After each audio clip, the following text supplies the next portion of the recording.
மத்திய அரசு மருத்துவமனையிலேருந்து நர்சிங்க்கான வேலையை இப்போ வந்து அறிவிச்சிருக்காங்க. இப்போ அந்த வேலைக்கு யார் யாரெல்லாம் அப்ளை பண்ணலாம் இதை பற்றி பார்க்குறதுக்கு முன்னாடி இதற்கு நம்ம பேஜை ஃபாலோ பண்ணலாம் அப்படின்னா மறக்காமல் ஃபாலோ பண்ணுங்க. ஓகே, எய்ம்ஸ் மருத்துவமனை இருக்குது பாருங்கள், அங்கேருந்து சூப்பரான வேலையை இப்போ வந்து அறிவிச்சிருக்காங்க. பதவியை பொறுத்த வரைக்கும் நர்சிங் ஆஃபீஸருக்கான ஒரு பதவி தாங்க கொடுத்துருக்காங்க.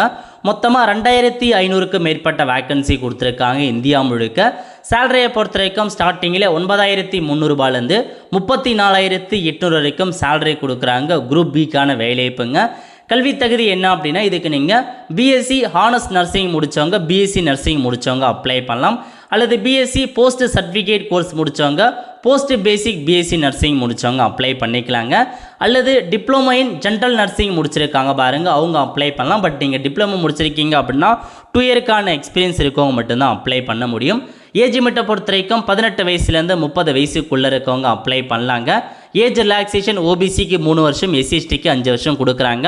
அப்ளை பண்ணதுக்கான கடைசி தேதி 16/3/2026 அந்த வேலைக்கு நீங்கள் ஆன்லைன் மூலமாக அப்ளை பண்ணிக்கோங்க. எப்படி செலெக்ஷன் பண்ணுறாங்க அப்படின்னா உங்களுக்கு 2 எக்ஸாம் வைக்கிறாங்க. Prelim examination, main examination. அதில் நீங்கள் கிளியர் பண்ணிட்டீங்க அப்படின்னா ஸோ உங்கள் ஜாப் வந்து கன்ஃபர்மேஷன் ஆகிடும். தமிழகத்தில் மதுரையில் வேக்கன்சி இருக்குது அப்படின்ற மாதிரி அப்டேட் பண்ணியிருக்காங்க. ஸோ செக் பண்ணி பார்த்துட்டு அப்ளை பண்ணுங்கள். அடுத்த ஒரு நிலையில் சந்திப்போம். நன்றி, வணக்கம்.